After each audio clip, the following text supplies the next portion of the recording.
ఓం నమో వెంకటేశాయ. నిన్నొక short వీడియోలో తిరుమల శ్రీవారి సేవ గురించి చెప్తాను అన్నాను కదా. ఈరోజు ఒక మంచి లాంగ్ వీడియోతో మీ అందరి ముందుకి వచ్చేసాను. ఈ వీడియోలో నేను సేవకి వెళ్ళినప్పుడు ఎలాంటి ఎక్స్పీరియన్స్ చేశాను, అసలు సేవకి వెళ్ళినప్పుడు మనం చేయాల్సినవి ఏంటి, చేయకూడనివి ఏంటి అన్నీ మాట్లాడేసుకుందాం. మనం తిరుమలలో సేవ చేయాలనుకున్నా, తిరుపతిలో సేవ చేయాలనుకున్నా 2 నెలల ముందైతే టీటీడీ అఫీషియల్ వెబ్సైట్లో మీ సేవ స్లాట్ని బుక్ చేసుకోవాల్సి ఉంటుంది. ఒకవేళ మీరు తిరుపతి అనే ఆప్షన్ పెడితే కనుక 3 రోజులు తిరుపతిలో, 4 రోజులు తిరుమలలో సేవ చేస్తారు. అదే తిరుమల అనే ఆప్షన్ పెడితే 7 రోజులు తిరుమల స్వామివారి కొండ మీద సేవ అనేది చేస్తారనమాట. మరి ఈ సేవా స్లాట్ ఎలా బుక్ చేసుకోవాలి అంటే కనుక నెట్ సెంటర్లో బుక్ చేసుకోవచ్చు, లేకపోతే మనమే వెబ్సైట్లో లాగిన్ అయ్యి బుక్ చేసుకోవచ్చు. సేవకి ఒకళ్ళైనా వెళ్ళొచ్చు, లేకపోతే గ్రూప్గా అయినా వెళ్ళొచ్చు. గ్రూప్కి ఖచ్చితంగా 10 మంది అయితే ఉండాలి. 15 మంది వరకు అయితే ఉండొచ్చు. 15 మంది పైగా అయితే సేవ అయితే బుక్ అవ్వదన్నమాట. 10 to 15 మంది మధ్యలో మాత్రమే ఉండాలి. వన్స్ మీకు సేవ అనేది బుక్ అయినప్పుడు ఇలాంటి కన్ఫర్మేషన్ మెసేజ్ అయితే ఖచ్చితంగా వస్తుంది. అప్పుడు మీరు కన్ఫర్మ్ అయితే తీసుకోవచ్చు మీకు సేవ అనేది బుక్ అయినట్టు. మేమైతే 15 మెంబర్స్ బ్యాచ్ మాకు తిరుమలలో సేవ వచ్చిందనమాట. మేము 15 మెంబర్స్ తిరుమల శ్రీవారి సేవకైతే స్టార్ట్ అయ్యి తిరుమల చేరుకున్న తర్వాత మాకు ఇచ్చిన పీడిఎఫ్లో పైన సేవా రిసిప్ట్లో రిపోర్టింగ్ ఎట్ అని మాకు ఒక ప్లేస్ అయితే ఇచ్చేసారనమాట. సేవా సదన్ 2 అని అయితే చెప్పారు. మేమైతే అక్కడికి రీచ్ అయ్యాము.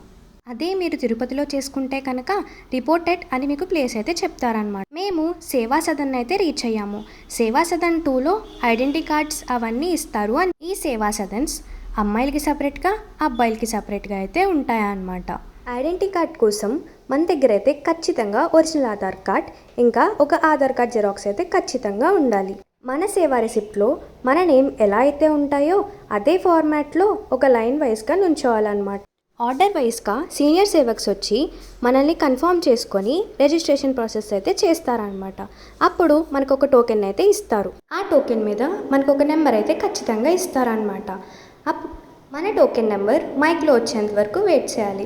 మన నెంబర్ వచ్చిన తర్వాత మనం ఐడెంటిటీ కార్డ్ స్కాన్ చేయించుకొని, ఐడెంటిటీ కార్డ్ రిసిప్ట్ తీసుకొని, శ్రీవారి scarf, identity card and tag అన్నీ తీసుకొని సేవా సదన్ లోపలికి అయితే వెళ్ళొచ్చు అనమాట. మరి శ్రీవారి సేవకి డ్రెస్ కోడ్ ఏంటి అంటే plain orange dress, maroon chunni and pant. అబ్బాయిలకైతే వైట్ ధోతి అండ్ షర్ట్. పెద్దవాళ్ళకైతే ఆరెంజ్ శారీ, ఇంకా ప్లెయిన్ మెరూన్ బ్లౌజ్ అయితే ఖచ్చితంగా ఉండాలి. ఎలాంటి డిజైన్స్ అయితే అస్సలు ఉండకూడదు.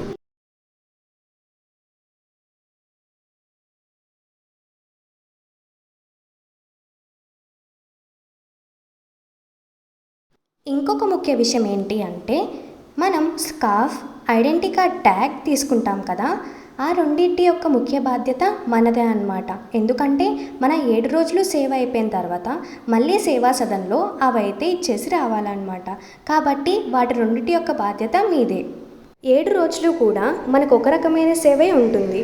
ఒకరోజు ఒకటి, ఇంకో రోజు ఇంకొకటి అయితే అస్సలకి ఉండదు. 7 రోజులు మనం ఒకే రకమైన సేవ అయితే చేస్తామన్నమాట. మనకి సేవ ఎక్కడొచ్చినా, ఎలాంటిది వచ్చినా భక్తి శ్రద్ధలతోనే మనం సేవ చేయాలి.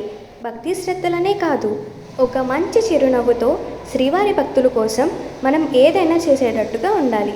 మనం సేవకు వెళ్తున్నామంటే స్వామివారికి సేవ చేయడానికి కాదు, భక్తుల రూపంలో ఉన్న స్వామివారికి సేవ చేయడానికైతే వెళ్తున్నాము అనే మాట అయితే ఖచ్చితంగా గుర్తుంచుకోవాలి. మాకైతే 7 రోజులు వైకుంఠం 2 కాంప్లెక్స్లో సేవ అయితే వచ్చిందనమాట. వైకుంఠం 2 కాంప్లెక్స్ అంటే ఏంటి అనుకుంటున్నారా? 300 రూపాయల దర్శనం వాళ్ళకి అన్నప్రసాదం పెట్టడం. అంటే సాంబార్ అన్నం, పెరుగన్నం, పిల్లలకి పాలు, ఇలాంటివన్నీ మేమైతే భక్తులకి అందించామన్నమాట. ఈ 7 రోజులు కూడా చాలా అంటే చాలా బాగా గడిచాయి. మేమైతే డ్యూటీ టైం కన్నా ముందే వెళ్ళే వాళ్ళం. డ్యూటీ టైం అయిపోయినా సరే చాలాసేపు అయితే అక్కడ సేవ చేసి వచ్చేవాళ్ళం.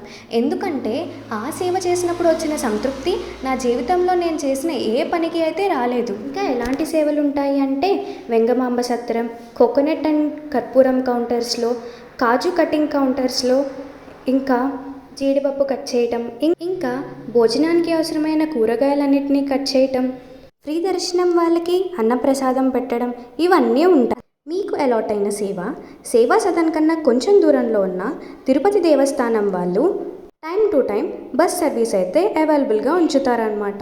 మన సేవా టైం ప్రకారం ఆ బస్ ఎక్కి అయితే మన సేవా ప్లేస్కి వెళ్ళి మనం చక్కగా సేవ చేసుకుని రావచ్చు అనమాట. ఎంతటి చక్కటి సౌకర్యం చెప్పండి మీరే. మీ సేవ అయిపోయిన తర్వాత తిరిగి వచ్చేటప్పుడు కూడా బస్ సౌకర్యం అయితే ఖచ్చితంగా ఉంటుంది.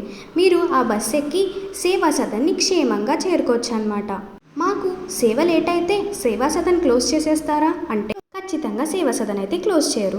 మనకి లిఫ్ట్ సౌకర్యం కూడా ఉంటుంది. అందులో ఒక ఇన్ఛార్జ్ అయితే ఖచ్చితంగా ఉంటారు. మేము 2 సేవ చీరలు తెచ్చుకున్నాం అనుకుంటున్నారా? ఏమీ టెన్షన్ పడొద్దు. సేవా సదన్ టెర్రస్ పైన బట్టలు ఉతుక్కోవడానికి అన్ని సౌకర్యాలు కల్పించేశారు మన తిరుమల తిరుపతి దేవస్థానం సేవా సదన్ వాళ్ళు. ఇంత మంచి సౌకర్యం మీరే చెప్పండి. ఇంకా సేవా సదన్లో మనముండే హాల్లో మన చుట్టుపక్కల పరిసరాలని శుభ్రంగా ఉంచుకోవడం మన బాధ్యత. అంతేనా కాదా?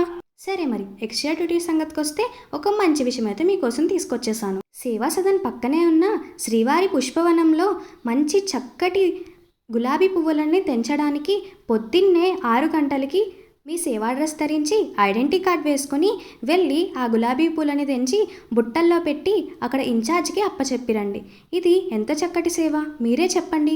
వీటికి ఎలాంటి ప్రీ బుకింగ్ కానీ ఎలాంటి సేవా టికెట్ కానీ ఏదీ ఉండదు. మనకు నచ్చిన సేవ మనమైతే గార్డెన్కి ఆ టైంకి వెళ్ళి పూలనైతే కోసి బుట్టల్లో అయితే పెట్టి ఇన్ఛార్జ్కి అయితే ఇచ్చేసి రావాలన్నమాట. మళ్ళీ మీ రోజువారీ డ్యూటీ యథావిధిగా కొనసాగించాలి. శ్రీవారి సేవా సదన్ ఎదురుగ్గా ఉన్న గార్డెన్లో ఒక చోట కోల్డ్ స్టోరేజ్ ఇంకా పూలమాలలు కట్టే చోట అయితే ఖచ్చితంగా ఉంటుంది. అక్కడికి వెళ్ళి పూలమాలలు కట్టడం, పూలు మాలలు కట్టే వాళ్ళకి సహాయం చేయడం, ఇంకా తులసి దళాల నుంచి తులసాకులు వేరు చేసి బుట్టల్లో పెట్టి ఇన్ఛార్జికి అందజేసే వంటి సేవలైతే ఉంటాయి. మనం భక్తి శ్రద్ధలతో కొండపైకి వచ్చిన ప్రతి ఒక్క భక్తుడు స్వామివారి రూపమే అనుకుని భావించి వాళ్ళకి ఎంతో సహాయ గుణంతో ఉండి మనకిచ్చిన డ్యూటీని మనం కరెక్ట్గా చేస్తే స్వామివారు ఖచ్చితంగా అనుగ్రహిస్తారు. ఎలా అంటే మనకి టెంపుల్ డ్యూటీ రావటం, టెంపుల్ డ్యూటీలో స్వామివారి సన్నిధిలో స్వామివారి ఎదురుగ్గా రావటం లాంటివి జరుగుతాయన్నమాట. నేను సేవకి వెళ్ళినప్పుడు నాకైతే టెంపుల్ డ్యూటీ పాస్ అయితే వచ్చిందనమాట. స్వామివారి ఎదురుగ్గా మొదటి గడపలో 4 గంటల పాటు నిజరూప దర్శనం రోజున నాకైతే టెంపుల్ డ్యూటీ వచ్చిందనమాట. నిజరూప దర్శనం అంటే ఏంటో తెలుసా? ఇదిగో ఇలా ఉంటారనమాట స్వామివారు. ఎలాంటి అలంకరణ అయితే స్వామివారికి ఉండదన్నమాట ఆ రోజు. 7 రోజుల్లో లక్కీ డిప్ ప్రకారం ఈ టెంపుల్ డ్యూటీ అయితే వస్తుంది అనమాట. 7 రోజుల్లో ఒక్కరోజు మాత్రమే ఈ టెంపుల్ డ్యూటీ అనేది వస్తుంది. టెంపుల్ డ్యూటీ అయిపోయిన తర్వాత రోజువారీ సేవ అయితే మళ్ళీ కొనసాగించాలి. అంటే మీకు డైలీ డ్యూటీ ఎక్కడొచ్చిందో అక్కడే కంటిన్యూ అయితే చేయాలన్నమాట. స్వామివారి సేవకి వెళ్ళినప్పుడు కోపంతో ఉండడం, ఎవరుగా ఉండడం, అత్యాశతో ఉండడం వంటివి చేయవద్దు. ఎందుకంటే స్వామివారికి చాలా కోపం వస్తుంది కాబట్టి అలాంటివి చేయవద్దు. 2 రోజులు సేవ అనేది పూర్తయిన తర్వాత ప్రతి ఒక్కరికి శుభదం నుంచి స్వామివారి దర్శనం అయితే ఖచ్చితంగా కల్పిస్తున్నారు మన టీటీడీ దేవస్థానం వాళ్ళు. మంచి ధర్మ మార్గంలో నడిస్తే స్వామివారు ఖచ్చితంగా మీ మార్గంలోనే వస్తారు.